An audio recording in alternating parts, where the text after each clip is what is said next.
Jadi sebabnya ada nanti saya sebutkan. Dengan begitu maka dokter itu akan berdialog pakai primbon ini sama. Healthy is easy.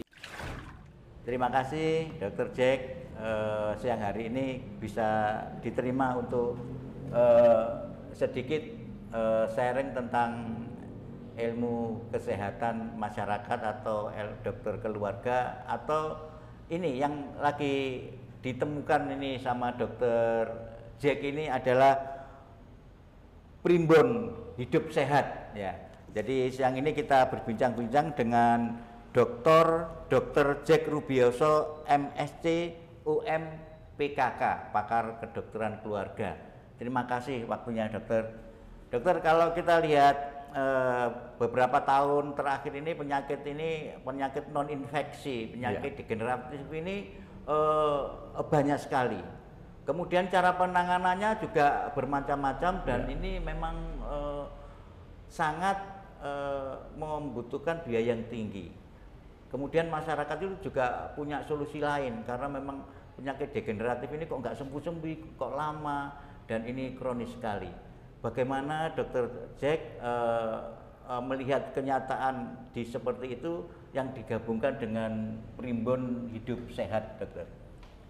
Baik, Dr. Hernowo, terima kasih atas undangan podcast ini. Ini penting kita diseminasikan pemahaman kita. Realita yang Anda tampilkan adalah bahwa sebenarnya banyak penyakit-penyakit kronis, terutama degeneratif, artinya kemunduran organ yang bersifat kronis dan berakhir dengan biaya tinggi. Itu yang membebani sistem kesehatan kita sejak dulu sampai sekarang. Bedanya kalau sekarang itu dibiayai oleh sistem jaminan kesehatan. Kalau dulu bayar dewe-dewe, bayar dewe-dewe. Oleh sebab itu di dalam mengembangkan klinik-klinik pelayanan atau praktek pelayanan FKTP, fasilitas kesehatan tingkat pertama, ini yang kita sangat terlambat di Indonesia. Ini appeals kita, ya. Saya dengan Dr. Hernowo punya obsesi untuk mengembangkan pelayanan primer ini harus semaksimal mungkin. Kita tidak bisa menyalahkan pelayanan sekunder yang biayanya mahal. Karena memang dia punya standar internasional begitu, tapi pelayanan primer ini standarnya tidak ada, tergantung negara sendiri-sendiri. Makin maju, makin banyak orang yang sehat, makin sedikit orang sakit, makin sedikit biaya rumah sakit. Itulah yang kita harapkan. Nah, salah satu yang saya kembangkan atau sedang saya kembangkan adalah bagaimana klinik praktek dokter keluarga di pelayanan kesehatan primer. Dan pengertian dokter keluarga itu sendiri sebenarnya banyak disalah mengerti, salah mengerti. Sejak ada asuransi, askes, ada istilahnya dokter keluarga, kemudian dokter yang biayanya murah atau ya kadang-kadang kualitasnya dianggap tidak baik ya karena dokter karena dibayar oleh asuransi. Ini yang salah ya.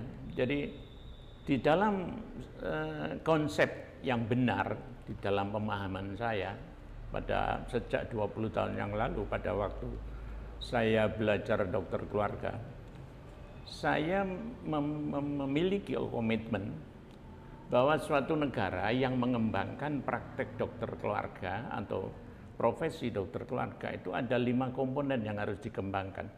Yang pertama adalah bagaimana mengembangkan ilmu dokter keluarga, the family doctor as a science. Itu nanti saya ajarkan, kita ajarkan bersama Dr. Hernowo di SPKKLP nanti, spesialis kesehatan keluarga, kedokteran keluarga, pelayanan primer. Nanti akan kita kembangkan. Kan itu komitmen daripada pusat pendidikan. Yang kedua adalah komponen yang kedua adalah pendekatan pelayanan dokter keluarga. Ini berbeda dengan pelayanan dokter yang lalu. Yang lalu mungkin kuratif lebih banyak. Yang promotif preventif sedikit, namanya health education. Tapi di dalam mengembangkan dokter keluarga, pendekatan pelayanan itu istilahnya itu niatnya lah, nawaitulnya. Bagaimana dokter keluarga mengembangkan pelayanan kesehatan. Yaitu niatnya adalah 60% kira-kira, mayoritas adalah memberdayakan hidup sehat. Baru 40%, sekitar 40% itu mengobati, obat dasar. Itu yang sekarang harus dipahami bahwa family dokter atau dokter keluarga itu berbeda dengan dokter lulusan masa lalu ya, dokter umum masa lalu. Yeah. Yang keempat adalah yang ketiga adalah sistem kompetensi atau profesi dokter keluarga itu ada pendidikan, proses pendidikan, ada S1, ada S2, mungkin ada S3, ada spesialis juga. Jadi sekarang dikembangkan. Yang keempat adalah sistem organisasi dan manajemen pelayanan yang membawakan praktek dokter keluarga, terutama di pelayanan primer, di FKTP. Ini ada organisasinya dan manajemen. Jadi suatu pengembangan ilmu yang punya filosofi pendekatan yang berbeda, maka organisasi dan manajemen juga harus match, harus tidak bisa asal-asalan praktek dokter keluarga atau kasih nama dokter keluarga tapi apa yang dikerjakan tidak jelas. Ya sama aja kita bicara mengenai Pancasila. Pancasila itu kan suatu filosofi, maka organisasi dan manajemen prakteknya juga harus berbeda, harus sedikit berbeda. Family dokter atau dokter keluarga, maka dijalankan dalam bentuk organisasi dan manajemen yang khas, khusus. Ini yang nanti Anda lihat, kita bersama nanti akan lihat apa yang saya lakukan di klinik saya ini adalah satu bentuk model. Ya, ini bukan berarti yang akhir dari, tapi ini bisa dikembangkan, bisa diperluas, bisa disempurnakan. Jadi model pelayanan kesehatan di layanan primer gitu. Dokter keluarga. Dokter keluarga. Jadi kalau kita bicara layanan primer itu sebenarnya ada 3 toh. Yang pertama layanan primer kepada orang, individu, keluarga dan komunitas itu dilayani oleh dokter keluarga atau FKTP. Ada lagi layanan primer yang dilaksanakan yang disampaikan pada publik dan komunitas, namanya public health atau kesehatan masyarakat. Ada lagi pelayanan kesehatan yang disampaikan atau ditujukan pada komunitas. Nah, gitu. Salah satu komunitas kerja adalah karyawan pabrik. Kebetulan klinik saya ini merangkap juga melayani karyawan pabrik, juga melayani masyarakat peserta BPJS. Jadi 3 ini sebenarnya penting sekali. Di Indonesia itu sangat-sangat tidak maksimum atau optimal dijalankan. Karena apa? Infrastrukturnya belum sempurna dan dia bekerja sendiri-sendiri. Terus kemudian gimana dokter implementasi dari primbon hidup sehat dengan layanan yang dikerjakan? Baik, primbon hidup sehat. Jadi tadi yang kelima adalah kebijakan politik dokter keluarga. Iya. Kebijakan politik dokter keluarga itu tidak akan jalan kalau tidak ada undang-undang SJSN, Sistem Jaminan Kesehatan. Artinya yang dulu bayar bayar dulu atau membayar kalau sakit, fee for service, sekarang prepaid. Nah, prepaid. Jadi membayar sebelum prepaid medical service, jadi membayar sebelum sakit. Iya. Oleh sebab itu family dokter bisa dijalankan karena apa? Orang sakit itu sudah membayar duluan. Maka tugas kita adalah memberdayakan hidup sehat dan mengobati kalau sakit. Kalau bisa jangan sakit, kalau sakit jangan berat, bisa diobati, ya kalau berat cepat dirujuk. Jangan sampai menuju berat. Bahkan itulah prinsip dasar dari family dokter nanti. Jadi begitulah kira-kira pembagian 5 tadi. Dan saat ini Anda mengunjungi tempat organisasi dan manajemen praktek dokter keluarga di klinik saya. Bisa juga praktek dokter mandiri ya, DPP ya, bisa juga klinik Pratama, bisa klinik yang itu semuanya tergantung fasilitas tapi kunci utamanya ada dia menjalankan. Ada dua di dalam praktek pelayanan kesehatan primer itu. Yang pertama adalah pelayanan kesehatan primer atau FKTP itu menjalankan atas perintah. Artinya secara fungsional Anda itu difungsikan, FKTP itu adalah pelayanan gatekeeper. Di dalam satu negara disebut gatekeeper, ya artinya penerima pertama kali kalau ada orang minta pelayanan kesehatan, atau kasarannya dia kalau sakit baru datang. Sedang yang kedua adalah dia pelayanan FKTP ini mengembangkan strategic management atau klinik yang menjalankan manajemen organisasi dan manajemen strategik. Artinya strategik itu begini, dia punya visi, misi, objektif, strategi yang jelas. Sedang yang sekarang berjalan kan tidak punya visi, misi. Ya, Anda punya praktek di rumah di mana kuratif dokter, gitu aja, ya? Istilahnya kuratif aja gitu. Hanya mendekat, ya, karena diperintahkan sebagai gatekeeper. Ya. Maka yang datang hanya orang sakit saja. Iya. Yang sakit butuh, maka dia butuhnya harus ke situ dulu, baru dirujuk. Lah itu namanya fungsional. Manajemennya digunakan fungsional sebagai gatekeeper. Tapi yang kedua tadi adalah yang strategi. Yang strategi ini siapapun yang pegang KTP BPJS, peserta BPJS, dia harus dibuat sehat, kapanpun, dimanapun. Nah ini strategi kita. Nah, manajemen strategik itu berdasarkan hasil kajian, penelitian. Penelitian saya tahun 2000 atau sebelum 2098, itu saya menulis buku yang berjudul Model Strategic Management. Karena saya sudah mengelola suatu komunitas karyawan dan keluarganya sebesar 550 karyawan dengan peserta sekitar hampir 1000 lebih. Itu anggarannya meningkat dulu sebelum ada saya. Nah, meningkat jutaan, ratusan juta. Akhirnya ngambil, saya rubah menjadi family doctor model. Saya buat strategik, ada visi, misi, objektif, strategi, program atau operasional, ada perintah kerja, ada modul, ada format. Nah, Primbon Hidup Sehat itu adalah modul dan format isinya.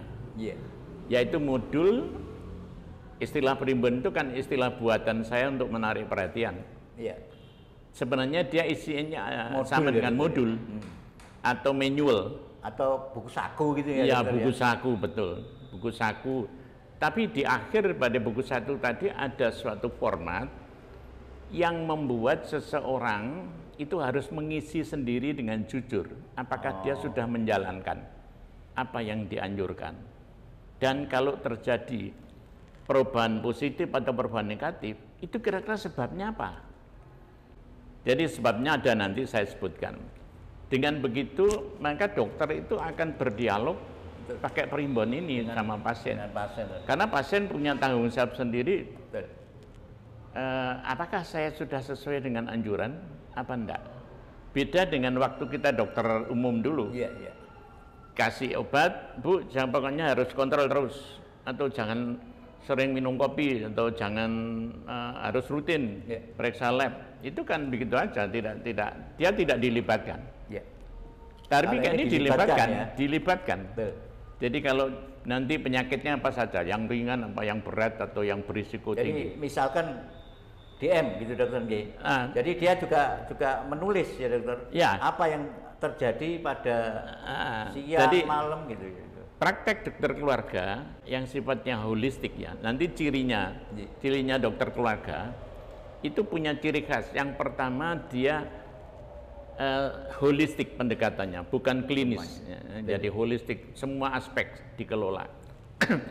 Oleh sebab itu dia diajari dalam klinik dokter keluarga itu apa sumber masalah, penyebab, pemicu, atau resiko, atau predisposisi, atau faktor yang jauh. Ada faktor dekat, ada faktor jauh. Nah, faktor dekat ini harus diajarkan pada pasien supaya dia diajari menghindar. Karena tidak tahu, kemudian penyakit diabetes sumbernya apa? nanti di diagnosa kita ajari dia sumbernya. Penyakit Anda itu nomor satu adalah stres. Karena kalau dulu klinisi pendekatan kitab terapi, yang disalahkan adalah organ. Oh ini pulau langgarnya enzimnya yang salah. Atau nggak bisa Anda memproduksi. makan terlalu banyak, Anda kurang olahraga dan segala. Tapi stres tidak diutamakan karena dia klinisi dulu, pendidikan dokter itu kuratif. Nah sekarang di dokter keluarga itu pencegahan atau pemberdayaan. Dan kita buktikan bahwa stres itu bisa menyebabkan itu dan ada buktinya. Dan setelah kita terapkan maka akan menurun semua. Akan menurun.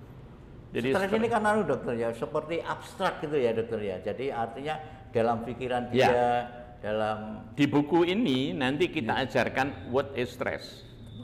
Gitu ya. Stres itu adalah nanti ada dibaca nanti pada waktu setelah itu nanti akan khusus bicara mengenai ini, bagaimana prakteknya.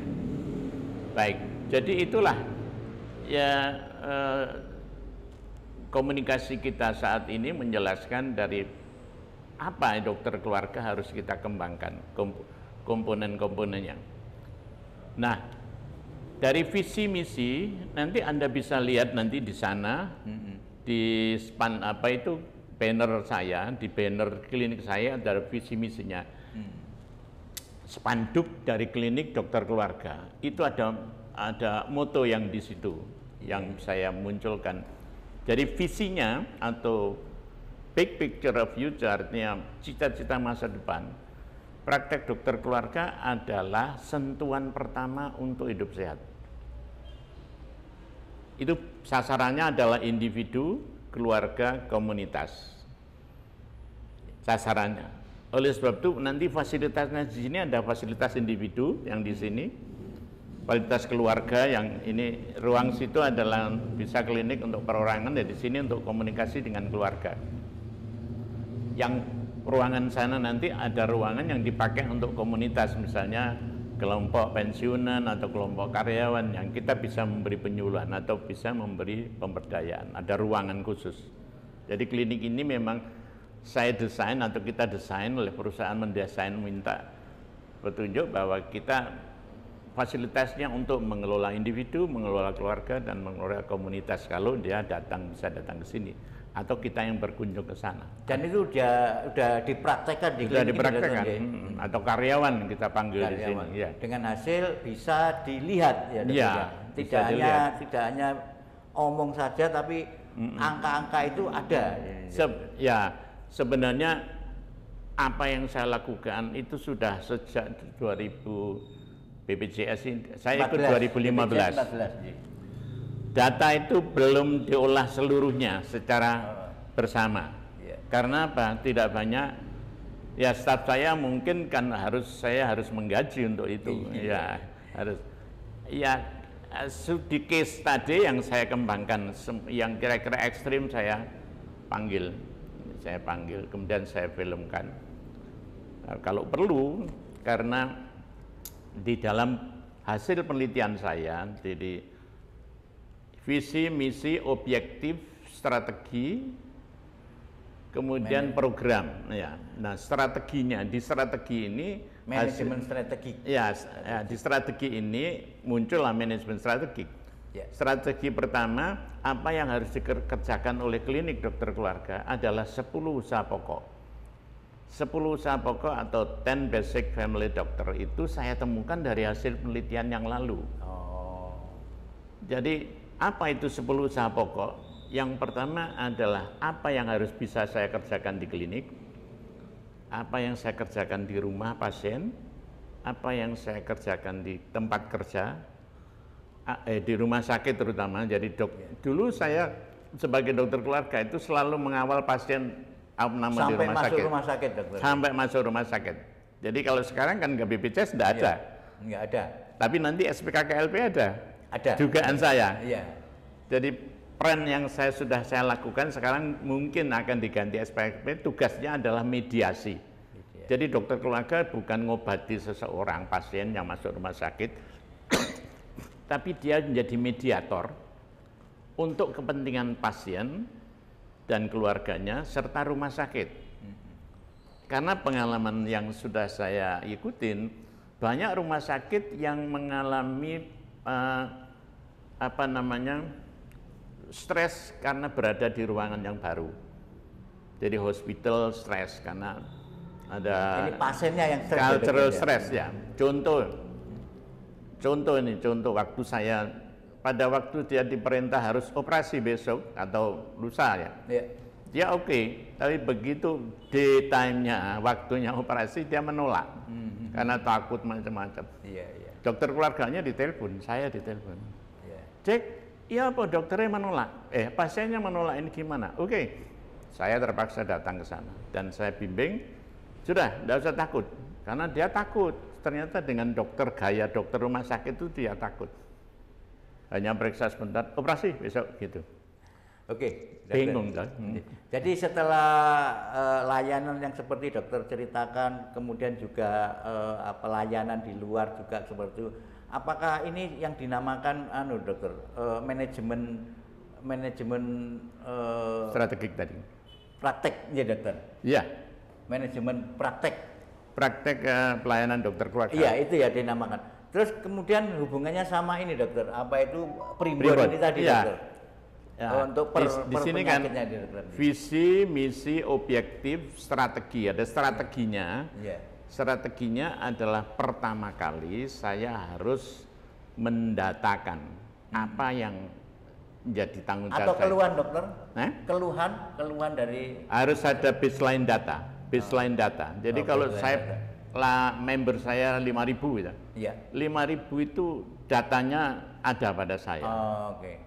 Jadi sebelum saya kembangkan model itu, maka baseline data harus ada dulu. Jadi dokter keluarga punya data, siapa pasien saya nanti, jumlahnya berapa, umurnya berapa. Nah, nanti saya kelompokkan dia risiko tinggi, risiko sedang, risiko rendah. Yang saya tangani dulu adalah yang risiko tinggi. Apa kriteria tinggi? Kita yang mampu, kita membuat. Jadi otomatis yang mereka datang ke klinik pasti risiko tinggi. Saya anggap risiko tinggi, biarpun penyakitnya biasa. Contohnya sering gatal, anak kecil sering batuk pilek, itu semua masuk risiko tinggi. Artinya dia sering batang dan itu harus akan menjadi perhatian saya. Makanya biaya kapitasi yang saya dapat itu saya orientasikan untuk mengelola yang risiko tinggi. Caranya bagaimana? Caranya adalah membuat modul-modul atau format-format yang mudah. Ini dokter ini. Jadi kayak batuk pilek aja di sana ada. Nanti Anda bisa baca. Semua penyakit yang sering saya temukan, gatal, batuk pilek, pegelinu, pusing atau apa saja. Jadi nanti dikasih orang tuanya dikasih buku gitu dokter. Nah, pada saat sekarang ada pandemi kan sudah saya merubah menjadi semua menjadi menjadi message. Dokumen ini saya kirim per WA, pakai WA, pakai gitu, saya kirim. Atau seperti telemedicine gitu dokter. Nah, bentuk telemedicine itu istilahnya kan bagaimana kita mengelola pasien jarak jauh. Apakah mengobati, apakah memberdayakan. Dua family dokter itu. Kalau mengobati